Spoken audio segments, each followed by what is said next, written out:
Bienvenue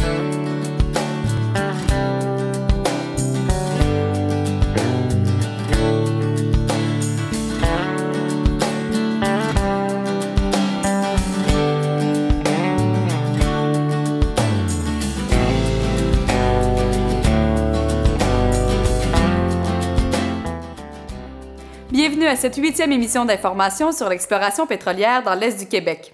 La qualité du pétrole qui est extrait partout à travers le monde varie beaucoup non seulement d'un pays à l'autre, mais aussi d'un endroit à l'autre. Qu'en est-il de la qualité du pétrole extrait à Haldimand et à Tare Point? Dans les deux cas, c'est une huile d'une excellente qualité. La qualité d'une huile, finalement, ou du moins l'intérêt dans une huile va être plus ou moins grand en fonction aussi de sa légèreté. Dans le cas de Haldimand, c'est du 53 pays. Dans le cas de Tare Point, on a 45. Il y en a une qui est verte, l'autre est orange. Celle de Haldimand est produite à partir de grès, celle de Tare Point à partir de calcaire. Cette huile-là n'a pas été produite dans le calcaire, elle vient d'une roche-mère, mais les deux roches-mères sont différentes, ont été déposées, se sont formées dans des conditions différentes, donc vous avez deux huiles qui sont différentes. Deux excellentes huiles, très légères, qui ont beaucoup de valeur, que la raffinerie d'Ultramar est très contente de prendre. Extraire ce pétrole de grande qualité ne se fera pas sans l'installation d'équipements de type industriel, de réservoirs, de séparateurs, de réseaux de pipelines, etc. De telles installations nécessiteront l'élaboration d'un plan d'aménagement qui sera soumis à la population de Gaspé et à ses représentants. Vos préoccupations seront prises en compte car nous voulons créer des conditions favorables à une meilleure intégration de nos activités afin de diminuer les impacts visuels, sociaux et environnementaux sur la région. Des rencontres portant spécifiquement sur l'installation d'équipements de type industriel seront organisées avant de déposer une demande pour obtenir un bail de production. Cette émission traite plus particulièrement des impacts environnementaux, des retombées économiques, des redevances et du transfert de connaissances. Pour l'exploitation du gisement de Haldimand, nous ne sommes pas encore en mesure de confirmer le nombre de puits qui devront être forés, mais nous pouvons vous présenter une idée des installations qui feront partie intégrante de l'environnement. Bonne émission!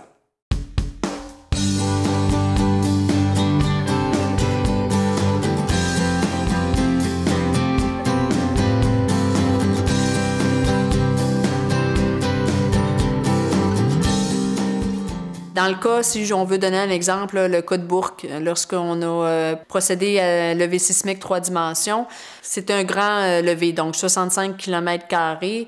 On a coupé de la ligne, c'était plusieurs centaines de kilomètres de lignes en forêt. On ouvrait les lignes de récepteurs, c'était sur 1,5 m. Les lignes de source, on avait besoin d'un 5 mètres de large. Les gens du MRN forêt étaient un petit peu réticents à ce qu'on utilise des déchiqueteuses. C'est ce qui est utilisé dans l'Ouest couramment, mais ici, ils préféraient qu'on utilise l'abattage manuel. On a eu une armée d'abatteurs gaspésiens qui ont travaillé très fort pour tout déboiser. Puis finalement, quand ils ont vu la qualité du travail, quand ils ont vu qu'on n'avait pas nécessairement assez de main-d'œuvre aussi pour réaliser les travaux, puis qu'on était respectueux aussi de... On avait eu un permis, puis on respectait le permis à la lettre. Finalement, ils nous ont dit, bien, si ça peut vous aider, on va vous permettre d'utiliser les déchiqueteuses. Il faut pouvoir aller porter l'équipement sur ces lignes-là. Il faut que les gens soient capables de marcher. Si vous avez marché dans la forêt en Gaspésie, là, sans qu'il y ait de ligne, ça prend pas mal de temps. Là. Ça fait qu'il faut créer un chemin. Là. Pour les lignes de récepteurs sur un levé 3D, c'est une largeur de 1,5 m, c'est pour qu'un homme puisse se faufiler. L'hélicoptère, lui, il va laisser tomber l'équipement à des points précis le long de la ligne. Puis il y a des équipes qui vont à pied puis qui installent l'équipement.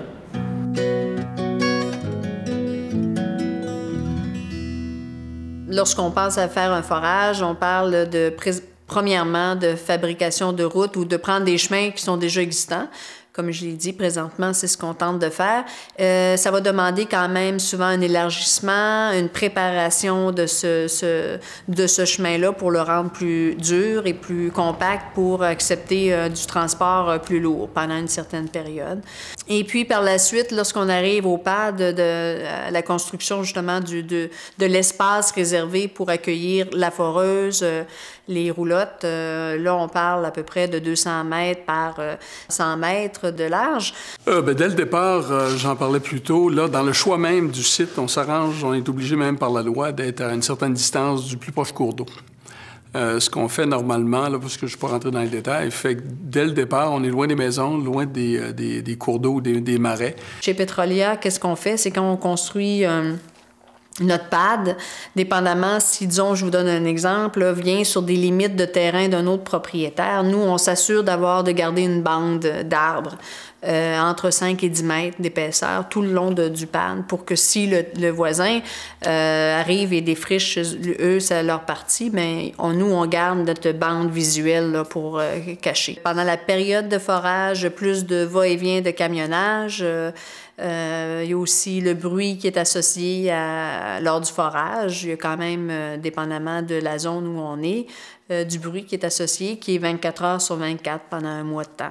Présentement, si je me fie à Haldimand numéro 1, Tare-Pointe, Haldimand numéro 2, oui, les gens ont entendu la foreuse fonctionner, mais rien de plainte ou quoi que ce soit à ce niveau-là. Je pense que c'est des bruits qui sont quand même acceptables. Il y a les arbres qui sont là, qui coupent quand même. On est quand même assez loin. Si on parle du visuel maintenant, le visuel,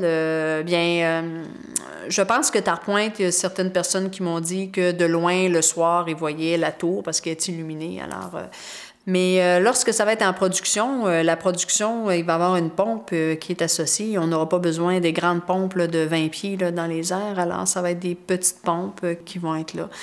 Et ça n'a pas un impact vraiment important. La question essentielle là, est la cimentation, le coffrage. Alors, c'est ce qui protège le plus l'environnement, la nappe phréatique. Donc, il y a des règlements stricts à ce sujet-là. Votre premier coffrage, qui est votre conducteur, va aller peut-être à 10 mètres. Le deuxième va aller à un minimum de 10 du volume et vous pouvez avoir 3-4 coffrages. Il n'y a pas une compagnie de forage qui se respecte ou un opérateur qui se respecte qui ne coffrerait pas vis-à-vis de la nappe phréatique. Ça serait courir après le trouble dès le départ. Écoutez, je pense dans tous les domaines des industries, pas seulement reliées à l'industrie pétrolière, mais je pense que les règles environnementales ont été modifiées et ont évolué. Et j'ai vu des photos où on voit très bien un puits avec de l'huile qui est autour. Là, je veux dire, c'était acceptable dans ce temps-là et ce ne l'est plus.